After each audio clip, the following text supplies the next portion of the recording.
Il y a un poids, un fardeau invisible que beaucoup de gens portent sans même savoir qu'il a un nom. C'est ce sentiment d'être constamment obligé de tout gérer, de répondre aux besoins de tout le monde avant les siens, quitte à y laisser sa peau. Aujourd'hui, on va mettre des mots sur ce poids. On va parler de la suradaptation. Quand on s'oublie pour les autres, ça a l'air simple dit comme ça, mais derrière cette petite phrase se cache une réalité bien plus profonde. C'est le début d'une histoire qui parle de don de soi, une histoire qui, très souvent, a commencé bien loin en arrière, dans l'enfance. Pour vraiment comprendre de quoi on parle, le mieux, c'est encore de suivre une histoire, celle de Regina. Vous allez voir, son parcours va rendre ce concept, qui peut paraître un peu abstrait, très très concret. Alors voilà, tout commence très tôt pour Regina. Elle devient en quelque sorte une petite maman pour ses frères et sœurs. Elle apprend que son rôle, sa place dans la famille, c'est de s'occuper, de prendre en charge, d'être la personne sur qui on peut compter. Et voilà la leçon, la croyance qui va s'ancrer au plus profond d'elle. Pour être aimé, il faut être utile. La valeur d'une personne ne vient pas de qui elle est, mais de ce qu'elle fait pour les autres. Et ça, c'est une leçon qui va dessiner le reste de sa vie. Allez, on fait un bond en avant dans le temps. Regina a maintenant 74 ans. Et vous savez quoi? Elle fonctionne toujours sur le même logiciel. Elle gère la maison, les rendez-vous de son mari, l'assaut du village, absolument tout repose sur ses épaules. Et là, on touche à la question qui fait vraiment peur, la question qui angoisse toutes les personnes prises dans ce schéma. Parce que si on arrête de tout gérer, si on cesse d'être la personne qui, eh bien, qui est-on au fond? C'est la peur du vide, tout simplement. Bon, il est temps de nommer officiellement ce fardeau. Ce qu'il faut bien comprendre, et c'est hyper important, c'est que la suradaptation, ce n'est pas un trait de caractère, ce n'est pas une fatalité, c'est une stratégie de survie qu'on a apprise à un moment donné. Voilà la définition. En gros, être en suradaptation, c'est être constamment branché sur le canal attente des autres au point d'avoir complètement coupé le son de son propre canal intérieur. C'est une déconnexion de soi, ni plus ni moins. Ce qui est fascinant, c'est que plusieurs disciplines ont mis leur loupe sur ce phénomène. La psychanalyse, par exemple, parle de faux self, ce masque social qu'on se fabrique pour plaire. L'approche systémique, elle, utilise le terme de parentification. C'est quand un enfant devient le parent de ses propres parents. Côté neurobiologie, on observe un système nerveux coincé en mode alerte permanente. Et enfin, la sociologie y voit une forme de charge émotionnelle.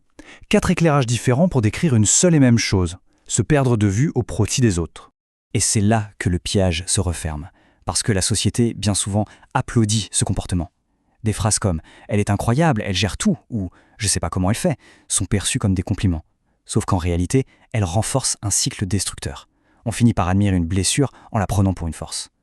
D'accord, mais alors, dans la vie de tous les jours, comment ça se traduit? Comment ce vieux schéma de fonctionnement se manifeste aujourd'hui, dans nos vies? Regardons quelques exemples très parlants. Dans le couple, ça peut être cette tendance à tout anticiper pour l'autre, au risque de l'infantiliser et de finir par lui en vouloir.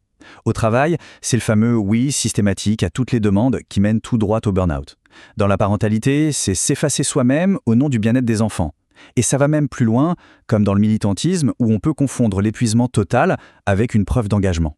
Alors, la question que tout le monde se pose, comment on sort de cette prison intérieure? La bonne nouvelle, c'est qu'il existe des chemins, des étapes concrètes pour commencer à alléger ce fardeau. On passe du problème aux solutions. On peut démarrer avec 3 petites actions. La première, faire l'inventaire. On prend une feuille et on liste tout ce qu'on porte. Et pour chaque ligne, on se demande, est-ce que ça, c'est vraiment à moi de le porter? Deuxièmement, on s'arme d'une phrase de temporisation. Au lieu du oui qui fuse, on dit « je vais y réfléchir et je te redis ». Ça crée un espace vital. Et enfin, on s'entraîne avec un tout petit nom sur un truc sans importance, juste pour se familiariser avec le son de ce mot. Et tout ça, ça nous amène à la question centrale, et souvent la plus intimidante. Une question à se poser chaque jour, comme un petit rituel pour se reconnecter. La question c'est « de quoi, moi, j'ai besoin ?» En insistant bien sur le « moi ». Alors, une chose importante, au début, quand on se pose cette question, il est très probable que la réponse soit le silence, un grand blanc. Et c'est tout à fait normal. Surtout, ne vous découragez pas. Après des années à ignorer cette petite voix intérieure, il lui faut du temps pour oser se faire entendre à nouveau. La clé, c'est la patience. Bien sûr, ce chemin n'est pas une autoroute. Il y a quelques pièges à éviter. Le premier, ce serait de passer du tout au tout, du sacrifice à l'égoïsme. L'objectif, c'est l'équilibre. Il y aura aussi la culpabilité qui va pointer le bout de son nez dès les premiers noms. Il faudra apprendre à l'accueillir. Et enfin, le plus important, le changement doit venir de soi pour soi. Il ne faut pas attendre que les autres nous y autorisent. Pour terminer, et pour vraiment laisser cette idée infuser, j'aimerais partager une petite parabole. Une histoire toute simple qui résume parfaitement ce voyage vers la légèreté. Prenez un instant pour regarder cette image. La question qu'elle soulève est à la fois simple et vertigineuse. Qui est-on une fois qu'on a déposé les fardeaux qui ne nous appartiennent pas? L'histoire est celle d'une femme qui marche, complètement pliée en deux sous le poids d'un énorme sac de pierres. Chaque pierre, vous l'aurez compris, représente une inquiétude, une tâche, une responsabilité qu'elle porte pour quelqu'un d'autre. Et puis un jour, une passante s'approche et lui demande simplement de regarder à l'intérieur de son sac, de faire le tri, de différencier les pierres des autres, de celles, bien moins nombreuses, qui sont vraiment les siennes. Alors lentement, pierre après pierre, elle commence à déposer celles qui ne lui appartiennent pas. Et à chaque pierre qui touche le sol, son sac s'allège. Et petit à petit, elle sent son dos qui se redresse. Elle peut enfin respirer. Vraiment respirer. Et c'est là qu'elle a la révélation. Elle comprend que sa valeur ne résidait pas dans le poids qu'elle était capable de porter. Non, sa valeur, c'était simplement d'exister, d'être là, pour elle-même. Et c'est peut-être ça, la clé de tout. L'amour, le vrai, pour soi comme pour les autres, ça ne peut pas commencer par l'oubli de soi. Ça commence le jour où on ose enfin s'inclure dans l'équation et se dire « moi aussi je compte ».